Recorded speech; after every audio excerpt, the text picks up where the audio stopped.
अस्सलाम वालेकुम दोस्तों, मेरा नाम है अहमद अली और आप देख रहे हैं खूनी संडे। उम्मीद करता हूँ आप सब जहाँ होंगे खैरियत से होंगे। अल्लाह पाक आप सबको हमेशा अपने ज़मान में रखे, हर बुरी बला, हर बुरी नज़र और हर बुरी आफत से हमेशा महफूज रखे। दोस्तों, आज का ये वाक़या एक ऐसी फैमिली का है जो वीकेंड गुजारने के लिए कराची के इलाके मेमन गोट के एक फार्म हाउस की तरफ गई थी। वहाँ उनके साथ कुछ ऐसे हादसात हुए थे जिसका उन्होंने ज़रा भी तसव्वुर नहीं किया था। हर कुछ देर के बाद उन्हें किसी के हंसने की आवाज़ें या किसी के रोने की आवाज़ें सुनाई देती थीं, और कभी कभार उन्हें ऐसा महसूस हो रहा था कि फार्म हाउस के हॉल में कोई खड़ा हुआ उनकी तरफ देख रहा है, लेकिन जब भी वो उस तरफ जाते थे तो वहाँ कोई नहीं होता था। और फिर वो मखलूक सिर्फ फार्म हाउस की हद तक नहीं रही, वो उनके साथ उनकी ज़िंदगी का एक हिस्सा बन चुकी थी। मौजू का आगाज़ करने से पहले आप सबसे रिक्वेस्ट करूँगा कि एक बार आयतल कुर्सी ज़रूर पढ़िएगा, क्योंकि कभी कभार हम जिन चीज़ों का जिक्र कर रहे होते हैं वो हमारे इर्द गिर्द ही होती है, हमें देख रही होती हैं, हमें सुन रही होती हैं। आज की ये कहानी बहुत इंटरेस्टिंग होने वाली है, तो बिना वक्त गवाए मौजू की तरफ चलते हैं। मई का महीना जो निहायत गर्म था, पूरे शहर का ये आलम था कि जैसे वो पूरा शहर आग के ऊपर रखा हुआ हो। घरों में लगे हुए एसी भी ठीक तरीके से काम नहीं कर रहे थे और लोड शेडिंग ने हालात मज़ीद ख़राब कर रखे थे। इसी वजह से हमाद ने फैसला किया कि वो अपनी पूरी फैमिली के साथ वीकेंड मेमन गोट के मशहूर फार्म हाउस पर गुजारेगा। ख़ानदान काफ़ी बड़ा था, जिसमें कम से कम 20 से 22 लोग थे, लेकिन सब फार्म हाउस जाने के लिए काफ़ी एक्साइटेड थे। 2 दिन के लिए शहर की गर्मी और टेंशन से दूर रहना किसको अच्छा नहीं लगता।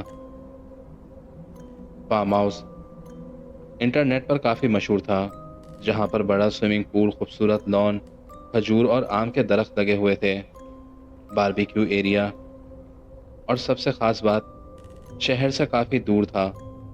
जब वो फैमिली शाम के करीब वहाँ पहुँची तो पहली नज़र में वो जगह काफ़ी खूबसूरत लग रही थी। बच्चे फ़ौरन पूल की तरफ दौड़ने लगे और औरतों ने कमरे देखना शुरू किए। मर्द बारबेक्यू एरिया की तरफ जाकर बारबेक्यू बनाने की तैयारी करने लगे। सब कुछ परफेक्ट लग रहा था, लेकिन शायद ये खुशी चंद लम्हों के लिए ही थी। फार्म हाउस के केयर टेकर, जिनका नाम बशीर था, जो दिखने में काफ़ी बुजुर्ग आदमी थे, जिनकी जिस्मात काफ़ी पतली थी, सफ़ेद दाढ़ी और आंखों में एक अजीब सी उदासी थी। उन्होंने सबको उनके कमरे दिखाए। जाते जाते वो अचानक रुके और पता नहीं क्यों ऐसा कहा कि रात के वक्त बच्चों को बाहर मत भेजना। हमाद ने उनकी बात सुनी और हंसते हुए कहा, क्यों, यहाँ चोर आते हैं क्या? लेकिन उस वक्त बशीर चाचा ने बस इतना ही कहा कि अक्सर रात को यहाँ को लोगों को कुछ चीज़ें नजर आती हैं। सब ने उनकी बात सुनी और ज़ोर ज़ोर से हंसने लगे। किसी ने उनकी इस बात को सीरियस नहीं लिया और बशीर चाचा वहाँ से खामोशी से चले गए। रात को बारबेक्यू हुआ, म्यूजिक चल रहा था और बच्चे खेल रहे थे। पूरी फैमिली फोटोज बना रही थी और दिखने में सब काफी खुश और एंजॉय कर रहे थे। रात के लगभग 11 बजे लोग अपने अपने कमरों में जाने लगे। फार्म हाउस के पीछे एक पुराना बाग बना हुआ था और उसके बाद खाली जमीन और जंगल जैसा इलाका बना हुआ था। रात में वहां खौफनाक अंधेरा होता था, ऐसा अंधेरा कि जिसमें आपको अपना हाथ तक नजर न आए। नदीम का बड़ा बेटा बिलाल, जो टेरेस पे खड़ा हुआ था, फोन यूज करते हुए अचानक उसकी नज़र लॉन पर गई तो उसने देखा कि उसका कज़न हमजा अकेला दरख्तों के पास खड़ा हुआ है। बिलाल ने चिल्लाते हुए उसका नाम लिया, लेकिन हमजा कोई जवाब नहीं दे रहा था। वो बस खामोशी से खड़ा हुआ था। बिलाल नीचे जाने लगा, मगर रास्ते में उसकी मुलाकात हमजा से हो गई। उस वक्त हमजा ड्राइंग रूम के बाहर से आ रहा था। ये देखकर बिलाल काफ़ी खौफजदा हुआ। उसने कहा, तुम यहाँ? हमजा ने हैरानगी से कहा, हाँ तो? तभी बिलाल ने कहा, तो दरख्तों के पास कौन खड़ा हुआ है? तुम अभी वहाँ नहीं थे क्या? हमजा ने कहा, नहीं। बिलाल काफ़ी घबराने लगा। तभी हमजा ने हंसते हुए कहा, पागल हो गए हो क्या? लेकिन बिलाल काफ़ी खौफ से उसकी तरफ देख रहा था, क्योंकि उसने वाकई देखा था कि हमजा वहाँ खड़ा हुआ था। रात के 2 बजे जब सब लोग सो चुके थे, تو اچانک اوپر والے کمرے میں رہنے والی لڑکی ہنا اس کی بیٹی زور زور سے چلانے لگی اور اپنے بستر سے اٹھ کر بیٹھ گئی۔ سب بھاگ کر اس کے کمرے میں گئے۔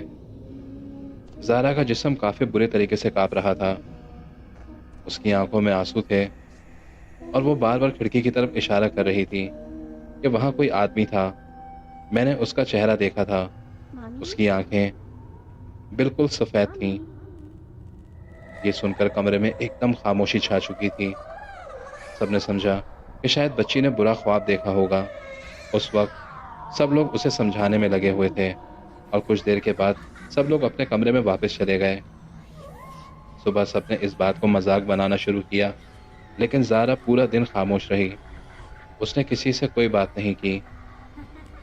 دوسری رات اور بھی زیادہ عجیب تھی۔ اس دن فیملی نے پول انجوائے کیا تھا، کرکٹ کھیلا، تصویریں بنائیں، سب کو سب کچھ نارمل لگ رہا تھا۔ مگر مغرب کے بعد کافی چیزیں بدلنے لگیں۔ سب سے پہلے سمینہ نے کچن کے قریب کسی بچے کے ہنسنے کی آواز سنی۔ وہ آواز اسے بالکل اپنے قریب سے آ رہی تھی کہ جیسے بالکل اس کے برابر میں کوئی بچہ کھڑا ہو کے ہنس رہا ہو۔ لیکن اس وقت سمینہ اس آواز کی طرف دھیان نہیں دے رہی تھی۔ اسے یہی لگ رہا تھا کہ شاید یہ بچے ہوں گے جو اس کے آس پاس کھیل رہے ہوں گے۔ لیکن جب اس نے دیکھا تو وہاں کوئی نہیں تھا۔ وہ کافی حیرت زدہ ہوئی۔ تبھی ہنا نے کوریڈور میں کسی کے چلانے کی آواز سنی۔ جب باہر نکلے تو کوریڈور بالکل خالی تھا اور پھر رات کو سب کچھ بدل گیا۔ اچانک لان میں سے ایک زوردار دھماکے کی آواز سنائی دی تو سب لوگ گھبرا کر باہر نکلے۔ انہوں نے دیکھا کہ لان کے قریب رکھی ہوئی لوہے کی کرسی بالکل الٹی پڑی ہوئی تھی، جبکہ وہاں ہوا بالکل نہیں چل رہی تھی، نہ کوئی جانور نظر آ رہا تھا۔ تبھی ندیم نے ٹارچ نکالی اور باغ کی طرف گیا۔ دو کزن بھی اسی کے ساتھ چلے گئے۔ جب وہ درختوں کے قریب پہنچے تو انہوں نے کسی کو بھاگتے ہوئے دیکھا جو بالکل سفید لباس میں تھا۔ اس کی جسامت بالکل انسانوں جیسی تھی، مگر قد انسانوں سے تھوڑا بڑا تھا اور اس کے بھاگنے کی رفتار بہت تیز تھی۔ ایک پل کے لیے نظر آیا اور پھر غائب ہو گیا۔ یہ منظر دیکھ کر سب کے جیسے رونگٹے کھڑے ہو گئے ہوں۔ اس رات کسی کو نیند نہیں آئی، لیکن سب سے خوفناک بات، صبح بریک فاسٹ کے وقت بلال موبائل میں کل کی تصویریں دیکھ رہا تھا۔ اچانک اس کا چہرہ ایک دم سفید پڑ گیا۔ اس نے گھبراتے ہوئے کہا، یہ دیکھو، یہ کون ہے؟ سب اس کے پاس گئے تو وہ تصویر پول کے پاس بنی ہوئی تھی جس میں فیملی کے قریب 10 سے 15 افراد تھے۔ لیکن اسی وقت ایک اور شخص بھی نظر آ رہا تھا جو بالکل ان کے پیچھے کھڑا ہوا تھا درختوں کے قریب۔ ایک لمبا سا آدمی سفید کپڑوں میں، لیکن اس کا چہرہ بالکل دھندلا نظر آ رہا تھا۔ سب نے سوچا کہ شاید یہ کوئی فیملی ممبر ہوگا، مگر جب گنا گیا تو تصویر میں جو افراد تھے وہ شخص ان میں سے ایکسٹرا تھا۔ کوئی بھی نہیں جانتا تھا کہ وہ کون تھا۔ عماد نے فوراً دوسری تصویر چیک کی تو وہ بالکل خاموش ہو چکا تھا۔ وہ شخص صرف ایک تصویر میں نہیں تھا، باغ کی ہر تصویر میں وہی شخص نظر آ رہا تھا، کبھی دور، کبھی درختوں کے پیچھے، تو کبھی کھڑکی میں۔ اور ایک تصویر میں جب سب لوگ نیچے لان میں بیٹھ کے تصویر کھنچوا رہے تھے تو وہ لڑکا اوپر ٹیرس میں کھڑا ہوا نظر آ رہا تھا، مگر کسی نے اسے اس وقت دیکھا ہی نہیں تھا۔ اور اب سب لوگوں میں خوف و ہراس پھیل چکا تھا۔ عماد نے کیئر ٹیکر بشیر کو بلایا اور اسے وہ تصویریں دکھائی۔ بشیر نے وہ تصویریں دیکھی اور کچھ دیر تک خاموش رہا، اور پھر اس نے کہا کہ میں نے آپ لوگوں کو کہا تھا کہ یہاں رات کو کچھ چیزیں نظر آتی ہیں۔ عماد نے غصے میں کہا، فضول بات مت کرو۔ بشیر نے گہری سانس لی اور کہا، یہ فارم ہاؤس پہلے کسی اور کا تھا، یہاں 1 سال پہلے ایک بڑا حادثہ ہوا تھا۔ اس وقت سب بالکل خاموش ہو کے بشیر چاچا کی باتیں سن رہے تھے۔ انہوں نے کہا کہ کچھ سال پہلے یہاں ایک فیملی ویکیشن کے لیے آئی تھی، بالکل تم لوگوں کی طرح، بچے، عورتیں، مرد، سب بہت خوش تھے۔ دوسری رات چھوٹا بچہ غائب ہو گیا اور جب انہوں نے پورا علاقہ تلاش کیا تو وہ بچہ کہیں نہیں ملا۔ 3 دن بعد اس بچے کی لاش پیچھے باغ سے ملی۔ اس دن کے بعد عجیب واقعات ہونا شروع ہو گئے۔ लोगों ने किसी बच्चे को यहाँ से दौड़ते हुए देखा। किसी ने कहा कि वो सफ़ेद कपड़ों वाला आदमी था। किसी ने कहा कि उसका चेहरा हमने खिड़की की तरफ देखा था। और कुछ लोगों का कहना था कि जब भी यहाँ कोई तस्वीर खींची जाती है तो उसमें एक एक्स्ट्रा शख्स नज़र आता है, लेकिन वो कौन है ये बात कोई नहीं जानता। यहाँ जो भी फैमिली रुकने आती थी उनके साथ कोई ना कोई बुरा हादसा ज़रूर होता था और वो लोग यहाँ से फ़ौरन चले जाते थे। लेकिन तभी अम्माद ने कहा, ये सब कहानियाँ हैं। मगर उसकी आवाज़ में पहला जैसा दम नहीं था। शायद वो भी इस डर को अब महसूस करने लगा था। और उस रात सब ने फैसला किया कि वो सब एक ही हॉल में सोएंगे। कोई अकेला नहीं सोएगा, बच्चे भी साथ रहेंगे। सब ने दरवाजे बंद किए मगर हॉल की लाइट ऑन रखी और सब बैठकर बातें कर रहे थे और एक दूसरे को तसल्लियां दिए जा रहे थे। और तभी ऊपर वाले फ्लोर से किसी के भागने की आवाज़ सुनाई दी, जैसे कोई कॉरिडोर में भारी कदमों से भाग रहा है। सब ने ये आवाज़ सुनी और सबको ये यकीन था कि ये कोई वहम नहीं है। अम्माद और नदीम टॉर्च लेकर कॉरिडोर की तरफ गए। तभी उन्होंने देखा कि कॉरिडोर बिल्कुल खाली है। मगर तभी उन्हें फ्लोर के ऊपर गीले कदमों के निशान नजर आए, जैसे अभी कोई स्विमिंग पूल से निकलकर यहाँ से गुजरा हो। और वो निशान कॉरिडोर की आखिरी दीवार तक जाकर खत्म हो गए। उस वक्त ये मंजर देखकर अम्माद कांपने लगा। पहली बार उसे ये महसूस हुआ कि ये कोई मजाक नहीं है। और तभी नीचे आते वक्त उसने देखा कि एक कमरे में किसी का चेहरा नजर आ रहा है जो मुस्तकिल दरवाजे की तरफ देखे जा रहा था, जिसकी सफेद आंखें और चेहरा बिल्कुल गला हुआ था। अम्माद फौरन कमरे के अंदर गया, लेकिन उसे वो कमरा खाली मिला। सुबह होने तक वहां कोई सोया नहीं।